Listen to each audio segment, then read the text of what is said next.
Good afternoon, and thank you for joining the Oregon Employment Department for today's media briefing. We're going to wait just a couple more minutes to give everybody a chance to join. Thanks. Okay, we're going to go ahead and get started. So for today's briefing, we have Acting Director David Gerstenfeld, who is joined by State Employment Economist Gail Krumenauer. Couple of quick reminders, this call is being recorded and we will post the recording online and send out the link after the briefing. We'll take questions after opening remarks from both Gail and David. If you have any technical difficulties or are otherwise unable to ask your question, please send an email to communications@employ.oregon.gov and we'll assist you. I will now turn it over to State Employment Economist Gail Krumenauer, who will make some brief remarks, followed by Acting Director David Gerstenfeld. Please go ahead, Gail. Thank you, Rebecca, and good afternoon, everyone. Thanks for joining us. This morning, the Employment Department released the jobs numbers and unemployment rate for Oregon, and strong labor market conditions continued in July. Oregon employers added 4,200 jobs to non-farm payrolls, and the unemployment rate was 3.5%.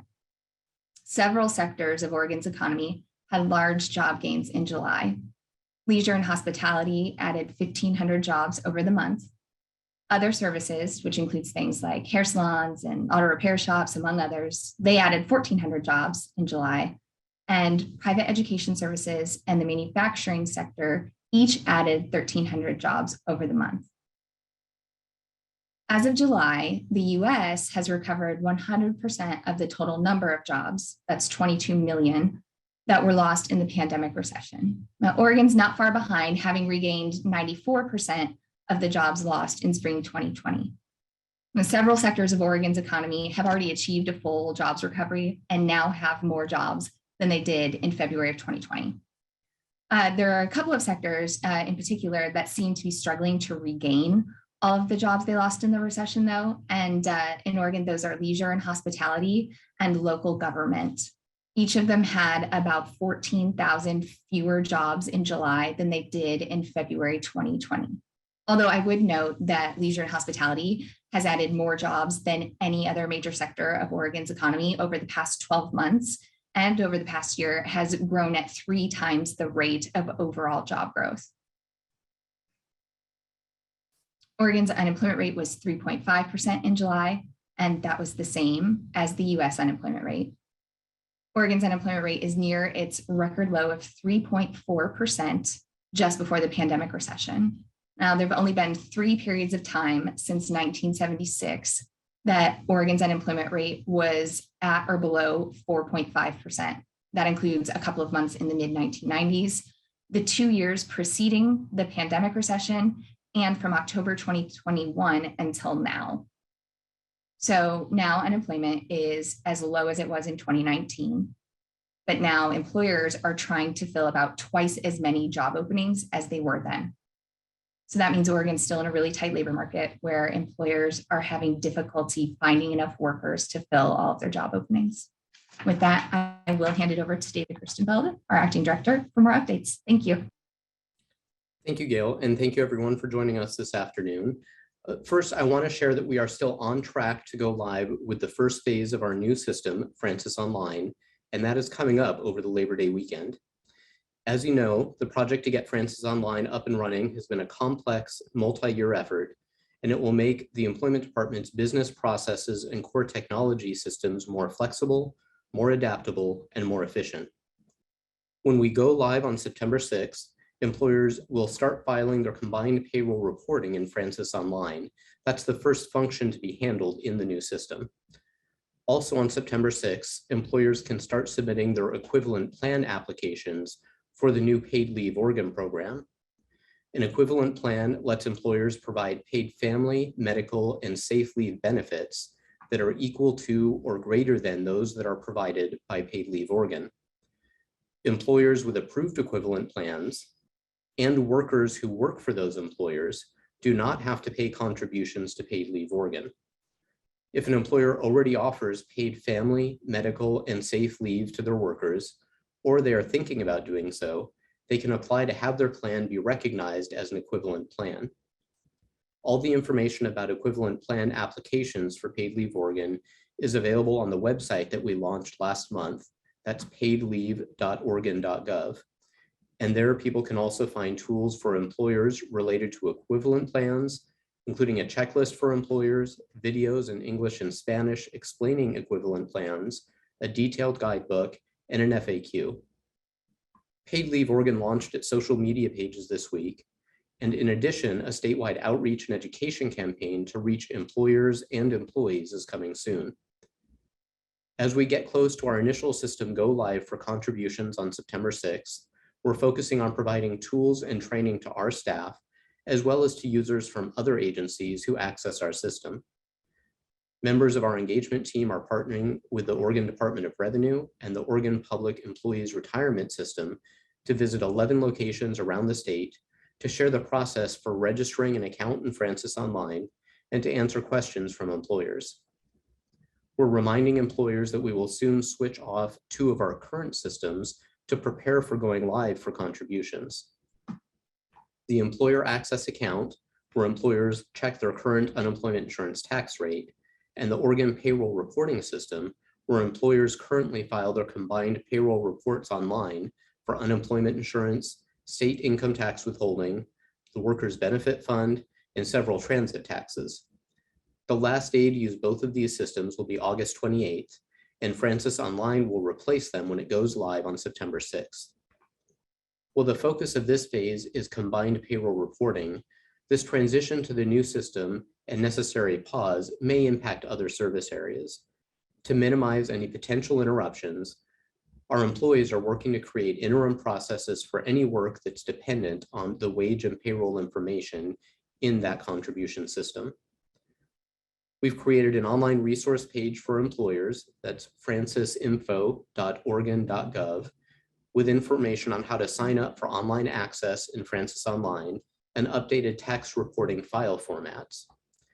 And as a reminder, when the system goes live, we will have several different ways for customers to get support.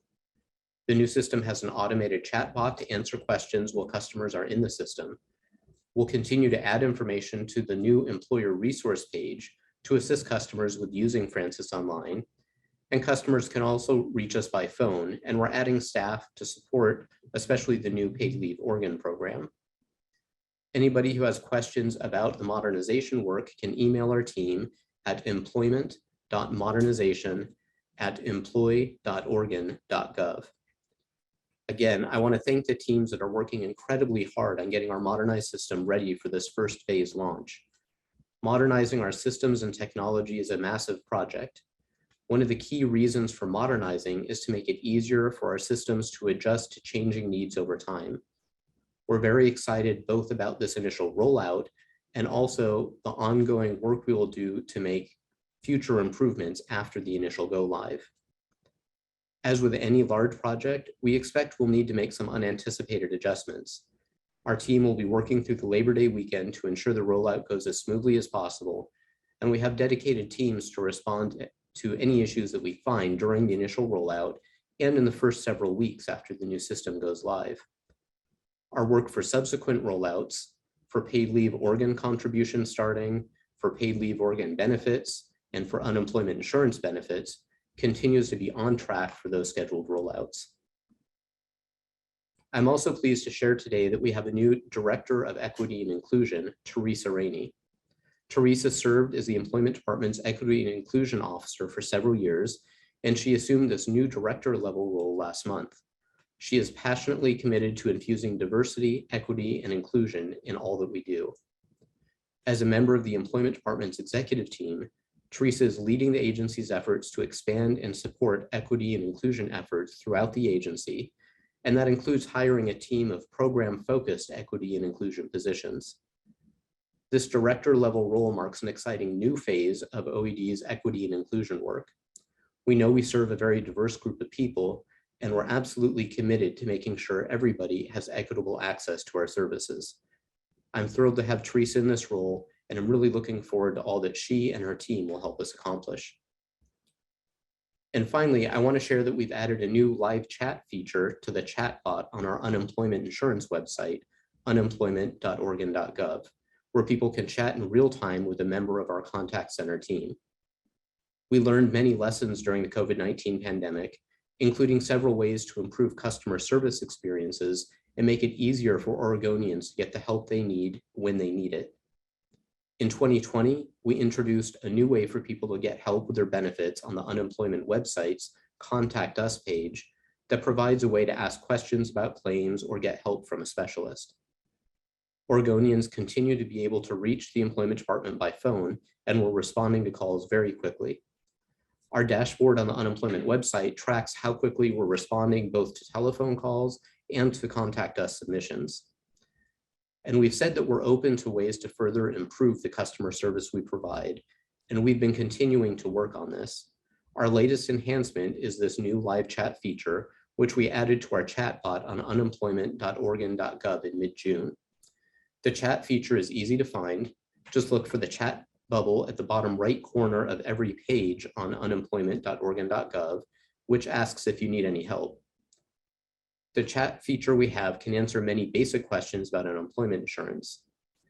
Online chat provides an additional private channel where people can ask one of our claims experts questions and get help with unemployment claim status and claim payment issues. We know that live chat is a popular tool for reaching customer service teams, and that some people find it to be lower pressure than a phone interaction when they're seeking information.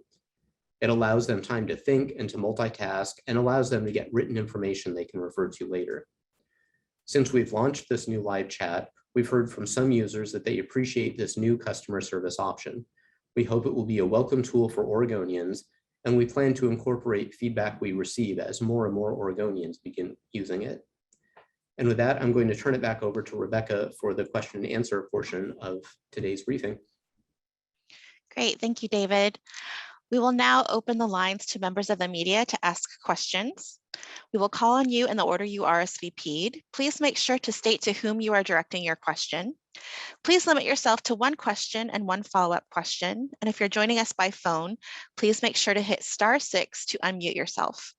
If you don't get your question answered today or you think of one later, always feel free to email us at communications@employ.oregon.gov. So first up is Mike Rogaway with the Oregonian. Let me find Mike real quick and unmute him. Okay, go ahead, Mike. Hi, David. Hey, I wanted to ask about, is it ID.me or IDMe? How do you say? I refer to it as ID.me. I think that's how they refer to themselves. Okay, thank you. I wanted to ask about ID.me. I realize that you've got to be concerned about how often or how much you say about your security protocols, but I'm curious how often people face that and whether it's as necessary today as to do these identity verification steps as it was at times earlier when there was a greater volume of claimants. I'm hearing concerns from people who, as you know, some people find it invasive, and I've heard people say they find it increasingly cumbersome as well. Sure, that's a good question, Mike. And it's still vital that we verify that people trying to get benefits are people actually, that they're actually who they say they are. Unfortunately, although the number of people filing claims has gone down dramatically, we're still seeing ongoing attempts from people to commit fraud, and that includes identity theft-based fraud, where people are using stolen identities to try to get benefits. And to make sure that when the real person files for benefits that they can get them, it's important that we identify those claims early on. So it's vital that we have multiple tools to combat the ever-changing and unfortunately very persistent attempts to defraud the system. ID.me is one of the tools that we use. We've also heard concerns from some people, and I think it's clear from what I've shared today and in the past that we've really learned during the pandemic how important customer service is, and we're committed to making sure that we're providing that. So we actually took the lead in looking at how ID.me was impacting access. We did a disparate impact analysis that the US Department of Labor and other states have relied upon. And very importantly, we implemented very early on alternatives. So ID.me works well for some people and they don't have any concerns. For people who do have concerns about using ID.me, we have multiple options, including coming into any of our WorkSource Oregon locations throughout the state to have their identity verified by our employees in those offices. This is something that we continue to explore, including working with the U.S. Department of Labor on possible pilot projects for other ways of verifying people's identity. But I guess to concisely answer the core question of, is it still important that we do this? It really is still important because we're still seeing those ongoing attempts to commit identity theft-based fraud against the unemployment system. Thanks, David. And a real quick follow-up. Is this something that most claims have to verify with, or all, or a sampling? Can you give me any guidance on that? We are requiring pretty much all claims to go through some sort of identity verification process. ID.me is one option available, or as I mentioned, for people that have concerns about using that process, they can have that verified at our WorkSource centers as well. Thank you. Okay, the next person who RSVP'd was Jamie Deep with OPB. Jamie, are you on the line?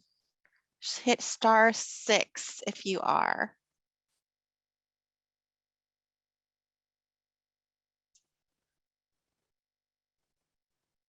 Okay, so I don't think Jamie actually joined us. And as we have time for a few additional questions, either for Gail or David, please raise your hand at this time. We're willing to take some extra questions today if anybody has some. I see one hand raised. Mira. There, this is Mira Powell with OPB. Can you hear me all right? Yep. Awesome. This question is for Gail. I know you had said that local government was one of the sectors that has kind of not recovered as quickly as other sectors. What are the specific jobs within that sector that have struggled the most? This series of monthly jobs data that we get, the current employment statistics, that only tells us the total job counts by an industry. It doesn't tell us whether or not it's teachers or instructional assistants or bus drivers. What we have is the same kind of anecdotal information that everyone else does, things that we hear from employers as we speak to them. And we've seen that there has been difficulty. It differs by school district, but it seemed like from the last real check-in I had at the beginning of the school year that there was difficulty getting several positions, but that bus drivers was certainly a shortage and instructional assistance was difficult as well. But I don't mean in any way to say that those were the only types of positions that were hard to fill. That's just the anecdotal information that I had heard at the time. Gotcha. Thank you. Any other questions? Oh, I see. Hi, Dick. Let me allow you to talk. There you go. Dick Hughes. Thank you. I would like to ask a follow-up question to that. So education positions are included in local government. Is that correct, Gail? Yes, local government includes a broad mix of things. So we'll get public K-12 through higher education and public community colleges.